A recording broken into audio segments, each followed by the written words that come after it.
but we speak in poetry. Every southern simile and mountain metaphor is its own declaration, because we are so much more brilliant than they will ever admit. The irony of a bless your heart is a silent rebellion, a sword with a sugary tongue. This is the Voiceplace episode, and I'm going to be talking with Bailey Lantman, who is a student at UVA-Wise, but she was also in an audience of mine as I was lecturing to a bilingualism class about Appalachian dialects. And she had such a profound reaction to what I had to say that she came up to me afterwards. And it was just really moving to hear a student say, that's the first time I felt validated by someone, by a professor who sounded like me and who was talking about the way that I talk. And so she'd actually written some poetry that she shared with me about her voice place. And I asked her to be on the podcast because I thought it was really important that we hear from this next generation, this younger generation coming up, because they're going to carry our heritage forward. And I think we make these assumptions that the younger generation maybe is losing their accent. I hear that so much. My kids don't sound like me, or, and it's true that dialects change and vary depending on age and where people are from. But what they believe in, I think, is staying constant. And I think Bailey is a good example of someone who really is carrying those values forward. She's embracing her voice and she's embracing her Appalachian heritage, and she's carrying that with her to places like New York City and in her academic studies. And she was just as inspiring to me. I'm with Bailey Lantman, who's a student at UVA's College at Wise, and she is a fourth-year student and an English major and an Appalachian Studies minor. Yes, ma'am. Okay. And we met in a bilingualism class where I was asked to come talk about Appalachian dialects. And you approached me after class and said something that was really inspiring to me. And I decided that I wanted to build an episode around it. I think other people feel the way that you do, and they don't have an opportunity to talk about it much. Mm-hmm. So for my listeners, Bailey is a member of the next generation of Appalachian scholars. And I think we assume that young people either, and I'm using air quotes with young people, don't feel as close to their Appalachian heritage as older generations. Or maybe we feel that young people deliberately try to erase their dialects because they're ashamed of them. I think we have a lot of assumptions, and that's another reason that I wanted to bring you on the podcast to talk about that. But before we get to that, I would love for you to tell our listeners a little bit more about yourself. I was born in Chattanooga, Tennessee, so still in the region, just not Southwest Virginia, but Southwest Virginia is home to me. I moved here when I was 13 or 14 with my brother and my mother. My mother's originally from this region. My grandfather, who is my hero, is from Harlan, Kentucky. And my grandmother is from Dickinson County, Virginia. So we've been rooted here for several generations. And moving back here was like reconnecting with that lineage and that history. I'm very proud to be an Appalachian. And I think that's something that my generation has sort of come full circle with. We are now calling ourselves Appalachians and recognizing Appalachian history and language as a field of study that is worth paying attention to, worth resourcing. And I'm so happy to be around for that. What caused you to major in English and minor in Appalachian Studies? I have been writing since I was 10. I've always loved to write. My dad was a writer, so I think I sort of inherited that from my father. I've always seen myself doing something with writing as far as a career goes. And then I got here and I found out that this area of study, my region and my home, is something that people formally study in academics. And I was over the moon. I immediately dove into it. I took Appalachian literature. I'm currently taking Intro to Appalachian Studies. I've taken Appalachian history, and I'm going to be taking your Dialects of Appalachia course next semester. So I really dove into it. It's just something that I have always loved. And I feel that if I can make something of something that I've always loved, then what is it that they say? Do what you love and you'll never work a day in your life. That's true. That's what I'm going for. Yeah. That's what I'm going for. Okay. What Appalachian authors do you like to read? Oh, okay. I'm very blessed to call Adriana Trigiani a friend. And she was the first Appalachian author I ever read. I took her Big Stone Gap book off the shelf when I was a child and ran to my mom and said, "Isn't this the town you're from?" And she said, "Oh, you sweet child, sit down and let me tell you a story." I started with her books. I've read almost all of them, and I've loved her since the first time I picked up her books. Crystal Wilkinson is an absolutely brilliant author. I read her work in my Appalachian literature class and just absolutely fell in love with her storytelling. Silas House, Carter Sickles, and Ron Rash. Those are the ones I can think of off the top of my head. And I'm happy to say that I've had all those people on my podcast except for Carter Sickles. I've got to get Carter on the podcast. Amazing. Yeah. So that's what is it like to live my dream, Dr. Clark? It's wonderful. It's like going on vacation every day. No, I mean, as much hard work as it is, it's really fulfilling when you meet and get to know people that you've admired for so long. And because you know Adriana, but you want to share that with everybody, right? You want to share what you know. You want to share the books. You want to share all of it. And you're going to be an intern for her in New York. Yes, ma'am. Next year, right? Yeah. Yes, ma'am. For Adriana. I'm very excited for that. When I talk to her, I feel like I'm constantly pitching myself. She is simultaneously larger than life and also just a person. Yes. She is that perfect blend of, she has the biggest personality and the biggest presence. And she without trying, she's the type of person that demands attention when she walks in the room just from being herself. But she does fill up a room. Yes, for sure. But you speak to her like you'd speak to anybody. Now, you were in New York for Fashion Week, and you'll be going back to live there for your internship. Do you take your Appalachian identity into that setting? And if so, how does that work? I take my Appalachian identity everywhere. I take it with me into classrooms. I take it with me to work every day. I take it with me when I travel.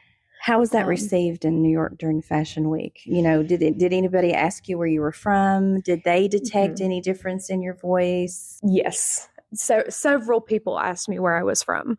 I didn't get any overtly rude comments, which was refreshing because when I'm away from the region, I do pretty frequently. I got, "Oh, you sound so cute," which is, I'll take that. All right.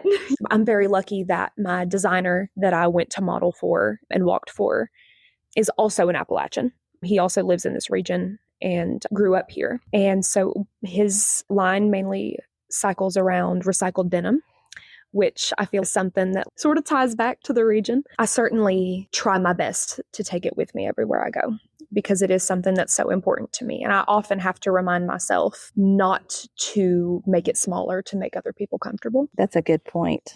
One of the words that I use on the podcast is Voiceplace. And that's not my word. That's Georgella Lyon's word.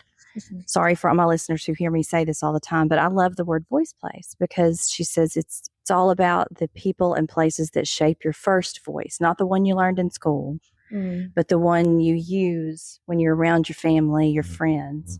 That's your first voice. That's your voice place. How would you describe your voice place? I have a running joke with a couple friends of mine that I speak diet Appalachian because the region that I'm from in Tennessee does not have as strong a mountain draw as here does. I've definitely picked up a lot of it since I've moved here. And it's something that, like you said, we learn to cover in academic spaces, professional spaces, sometimes just in shallow social interactions. We learn to sort of tamp down the things that may cause us to be judged. I find a lot of my voice place comes from my grandfather. He's a reverend in the town of Appalachia, and he is, as I said earlier, he's a hero of mine. I come from a long line of educators and people with extensive educational accomplishments. My dad had a doctorate. My grandfather has a PhD. My grandmother taught high school for a little shy of 40 years. And my mom has a master's degree. So listening to my grandfather speak the way that he speaks so eloquently and so beautifully about things that are so intelligent in nature. I loved listening to him speak, and I love listening to him preach. He's so very knowledgeable.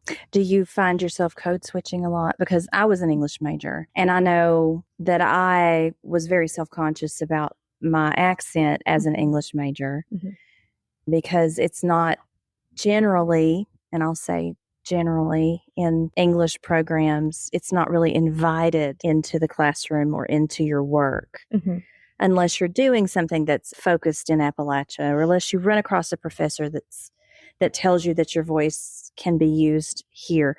So how does code switching work in your life? My immediate knee-jerk reaction is to do this and speak as if I do not have an accent at all. This is where it naturally goes, especially when I'm speaking with professors, with classmates, when I'm at work. It vanishes. Sometimes it's conscious, sometimes it's not, but my partner asks me to read my work in my natural voice. So when I'm performing poetry, I allow it to come back down to here, and I allow it to come through a little bit more here and there, because that's the voice in my brain while I'm writing. That's how it sounds in my head. And sometimes I do find that if I code switch before I read my creative work, it does not sound right. Air quotes around right, but it doesn't sound the way I've designed it to. Generally speaking, the code switch is near constant. And then when I go home, it falls away. A coworker of mine heard me take a phone call from my grandfather while I was at work. And when I hung the phone up, she asked me if I was bottle fed moonshine as a baby. So that the code switching works in the opposite way too, because it really shows through when I talk to my grandfather and my grandmother, because they have very old fashioned classical Appalachian draws. And they're not only their accent, but their word choice is very Appalachian as well. Now, when you write, do you write in vernacular, or do you write in standard English and then perform it in vernacular? I find a middle ground. When I studied Appalachian literature here at the college, I noticed that there's a lot of Appalachian literature that's written in vernacular that if someone who's not familiar with the vernacular, or even for folks who are, if you look at it and it looks like someone's trying to talk with marbles in their mouth, and it's just very, very difficult to decipher. It can be distracting. And I dare say, I don't think The Dollmaker would be published today the way that it's written, just because it's so heavy on the vernacular, the way that it's written. I think they would probably ask her to tone it down. I'm glad she didn't, because it's a work of preservation, the way that it is. Yeah. I have to walk that line between characterizing my own dialect and portraying it accurately. Yeah. So some of it is written in complete standard English and just performed in vernacular. But for some of my longer works, my short stories and the novel that I'm currently working on, it is more dialectical, but not to a degree that will be distracting or difficult for other people to access. I write for Appalachians. I write for everyone. I write to Appalachians. I want other people who aren't from this region to see it and be left with a good impression of what art from this area is. There's so much creativity here that goes so tragically unnoticed. So hopefully at some point, somewhere down the line, if I'm lucky enough, someone will pick it up and say, oh, wow, this is interesting and beautiful. This is accessible for me to understand. Yeah. And dive in deeper. You had a pretty strong reaction to my class. And for my listeners, what you heard is basically the content that I have in the first few episodes of my podcast, season 1.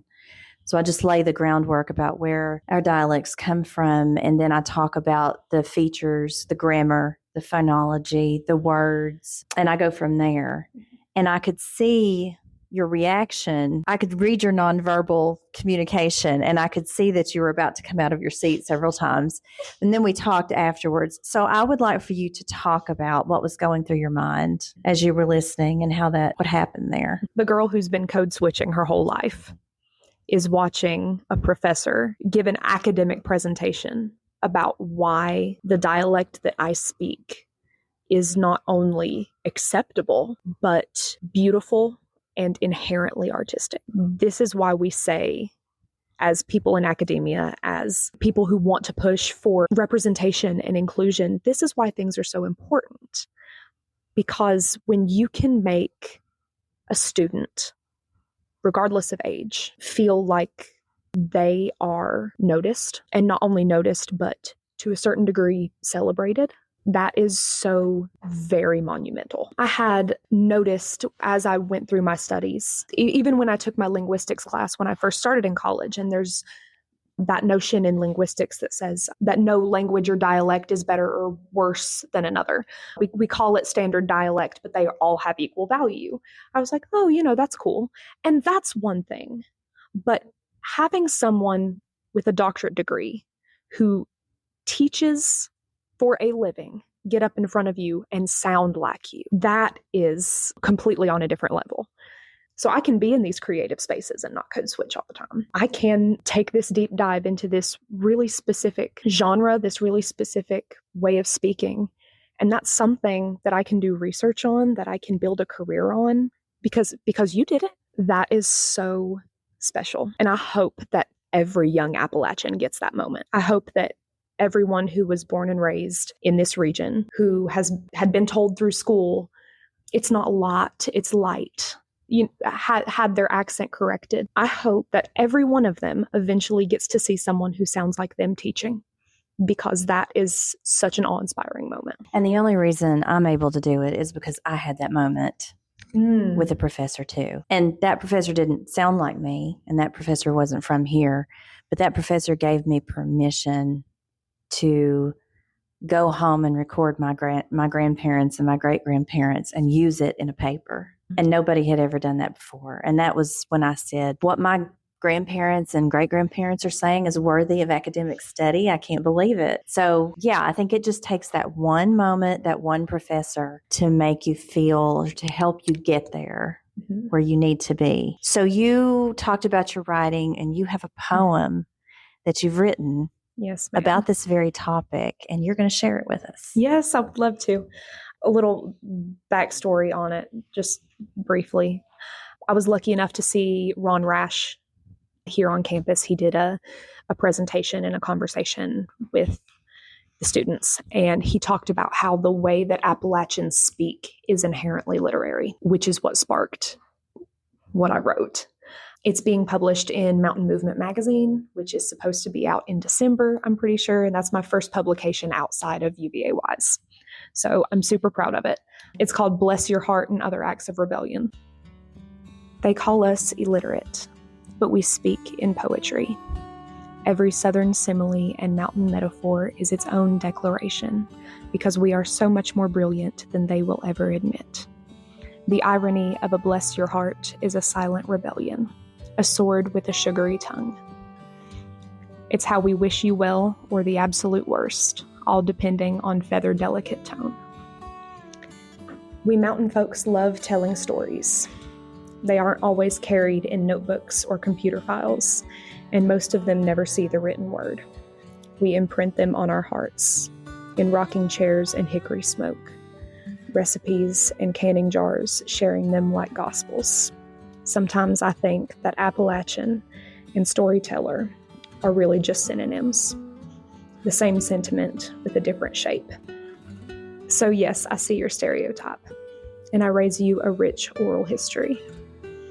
I raise you my grandfather, sitting in the living room with his evening coffee, quoting Shakespeare, old westerns, and the good book all in the same breath. I raise you his childhood, and the hours I've spent riding shotgun in his car, listening more than I spoke. I raise you my coworkers, who may not be from here, but learned our ways and fell in love with them. The way that they can read rooms like newspapers and paint murals with nothing but words. I raise you my front porch philosopher, who can talk about anything and everything, or hold silence like a blessing. His hand finds mine mid-sentence, and he speaks like he's singing to the land, staring out at the jagged mountain horizon and wondering what stirs in the trees. I raise you my best friend, who tells me all the work drama she collected from the week. She tells me every bit. in a level of detail worthy of novel pages, and wouldn't leave a thing out for love nor money. Descriptions of every glance and tilt of the head, integral. I see your stereotype, of course I do, but I raise you a storyteller, a survivor, a symphony of voices standing against attempts to flatten them into silence and sing anyway. So I raise you, again and again, a poet covered in coal dust, an artist in overalls, a preacher without a pulpit, a people who refuse to be still. I see your assumptions, saltless, baseless, served cold and wearing out their welcome, your underestimations, your unsavory, baseless opinions. And I raise you a bless your heart like honey and poison oak. Want more from the Talkin' Appalachian podcast? Head on over to our Patreon page where you'll get early access to episodes and bonus content, like extended interviews with authors Barbara Kingsolver and Jeanette Walls, my interview with a Southwest Virginia woman who survived a concentration camp before moving to Appalachia, and my 3-part series on the language of Appalachian gravestones. Subscribers will be the first to know about any Talkin' Appalachian merch plus discounts. Subscribe on Patreon and Facebook, and if you're not ready to be a paid subscriber, you can subscribe for free and decide later. You can also find the podcast at Talkin' Appalachian on YouTube. You know what one of my favorite Appalachian things is? What? Triple negatives. I love triple negatives. That goes all the way back so to funny. Elizabeth Chaucerian English, I think. I think that Yes. was standard in Chaucer's time. Double and triple negatives. So I ain't got none, right? One of my characters in my novel that I'm working on right now, it says, "Don't let nobody tell you no different," and that's 3 negatives in one sentence. I sort of, in order to write her character, I think about the way that my grandmother speaks, who once again is a highly educated woman. She speaks this way because it's a call to her home place. Well, and it's authoritative. Don't let no is more authoritative than don't let anyone, or we're storytellers. It sounds more emphatic to use double and triple negatives. Absolutely. My grandmother is such a storyteller. And I think it's funny because people often correct others about using double negatives. Well, that's a double negative, so that negates. We pull it full circle. Full circle. Here's 3 negatives, so it maintains the original meaning. Yeah. Same thing with adjectives. Yes. Modifiers. Yes. We like those. Mhm. Yeah. I'm comfortable with where I'm sitting right now as far as where my voice is, because we're actively talking about, first of all, my art, which I code switch to my dialect for, but also we're talking about a topic that directly deals with it. So I naturally fall into the dialect a little bit more, but it's very difficult to unlearn the attitudes that have always been ingrained. So I haven't fully done that yet.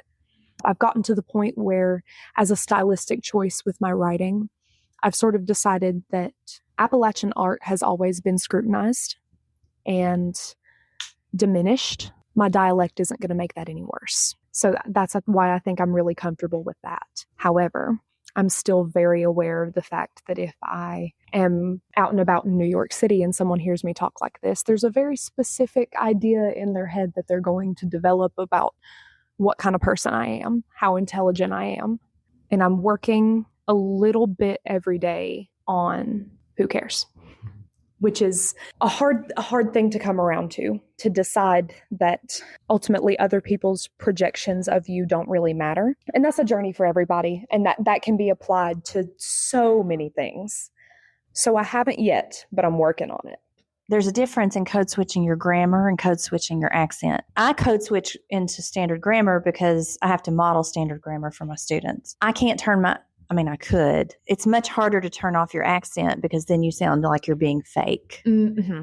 So it doesn't, I say I, right? I don't have the glide. Mm-hmm. So if I faked that, I would feel really superficial. I would feel that way. Sometimes when I dampen my accent and try to speak in like a blank American accent, I'm like, damn, I sound like a computer program. Yeah. Like I sound like ChatGPT. Yeah. Yeah. You don't want to sound like Chat. I think that's where the complication comes in. And I think I've heard Silas talk about this. I've heard authors talk about this is, they'll never compromise their grammar because they're writers, right? Mm-hmm. Unless they're writing a character and the dialogue requires it. Mm-hmm. But they're not going to give up their accent because that's where the flavor of home lives. Oh, definitely. Is in your accent. Definitely.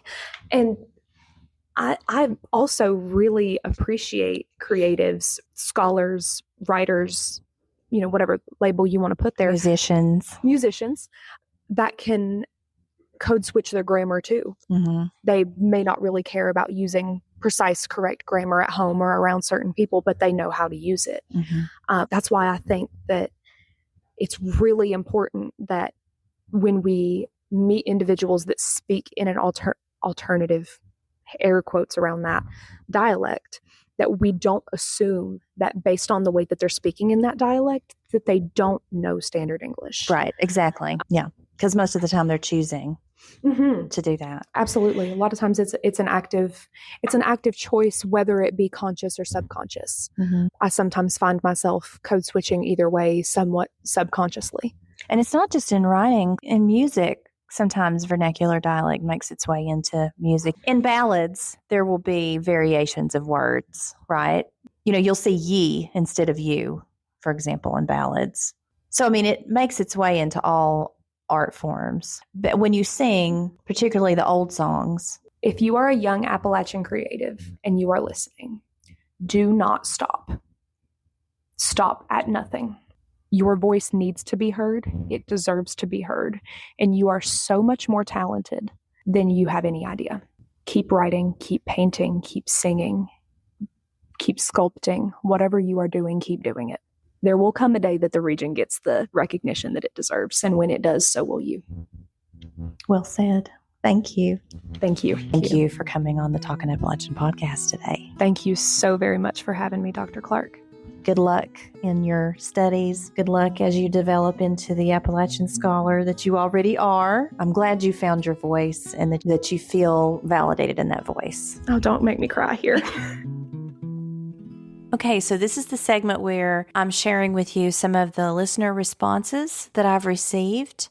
So this first one is from Shannon C., and this is what Shannon had to say. Hello, I subscribed to your podcast and I heard you recently ask folks to message about their voice place. Yes, people from Appalachia get teased or labeled due to their dialect, but I wonder if anyone out there gets a hard time about losing their home accent. I grew up in Smith County, Virginia. Nearly 30 years ago, at the age of 20, I moved to Roanoke for opportunity. I caught a lot of heck over moving away and have since been treated as a black sheep by my siblings and other family members. Once, just a few years after moving, I was told by a cousin that I needed to lose the northern accent. Really? I moved barely 2 hours away. Today, when I go back home and talk with my parents or an old friend, I ease right back into that same pattern of speech and dialect, just as I did when I was 12. But when I'm back at home in Allegheny County, northwest of Roanoke near the West Virginia line, I don't speak like back home except with my husband, but only if I'm fired up about something. I feel a sense of shame and guilt about not keeping my original voice, but I suppose I acclimated over time and found it really depended a lot on to whom I was speaking. I would and still do speak differently to someone of importance, just such as a doctor or judge, or if I were in a job interview. I recall hearing Silas House say he speaks a bit differently away from his hometown, as he does when he's there, just curious about others' experiences. Thank you for starting the conversation. And thank you, Shannon, for sharing your VoicePlace story. The next VoicePlace story is from Leslie L., and she writes, I'm a new listener to the Talkin' Appalachian podcast, but have listened to many on your backlist while driving from my ancestral home in Adair County, Kentucky, to my now home in the western suburbs of Chicago. Talk about a merger of dialects. Totally love what you're doing, and the podcast really resonates. Voice identity is a new concept for me, but I get it. I was raised in Springfield, Missouri, very Ozarks, by people who migrated from South Central Kentucky. When we moved to St. Louis for Dad's job, I was 5. Many folks commented on my speech. I said pen for pen, lay for lie down, sit for sit. On one of my report cards, my teacher wrote, "Leslie seems to have difficulty with vowels." My grandparents said, "Dadgummit." I've always felt the Southern Appalachian pull, both in terms of place and dialect, and it makes a lot of sense. Now in the Chicago suburbs, I still find myself slipping into that way of speaking from time to time, and know a fellow Kentuckian who has an even stronger dialect and accent. I'm in the process of writing a hybrid memoir about my great-grandmother, who was born and raised in Adair County, Kentucky from 1894 to 1979, although she eventually ended up in Missouri. I suspect she carried many of the same voice identity as her parents, which was passed to her children and so forth. Your podcast is helping me to understand and recall many of these memories and how place shaped our experiences. Keep up the good work, and happy to have discovered the podcast. And I am happy, Leslie, that you sent me your story, and I wish you all the best as you write your memoir about your great-grandmother. I think it's so important when people do that kind of work. It's preservation, and it's understanding our own stories and sending that out into the world. So good luck with that, and I can't wait to read it. This one is from Jacob H., and he writes, "Having grown up in Damascus in the heart of Appalachia, I've always felt judged for my accent and the way I spoke. I went to college in Lynchburg and lost most of my accent, but it still comes out from time to time. Your work is important, and I've never felt so validated and seen than when you spoke." Thank you so much, Jacob, for saying that. "Over the last couple of years, I've developed a huge sense of pride for our region and my background, and you helped that even more so. Southwest Virginia truly is a special place, and our people are amazing. All that to say thank you, thank you, thank you." And thank you, Jacob. I had the opportunity to speak to a group of business people from all over the state of Virginia, and Jacob was in the audience. And so I do that from time to time. I get the opportunity to talk about Appalachian Englishes and to people who are from all over. It makes all the difference when someone reaches out and says, "I was in your audience and I heard this and it made a difference." That's why I do this work. That's exactly why I do this work. So I hope to get even more VoicePlace stories. I'm collecting them, and I always double check and make sure that I can use it on the podcast. But thank you for sharing. Thank you so much for listening, and remember to keep talking Appalachian.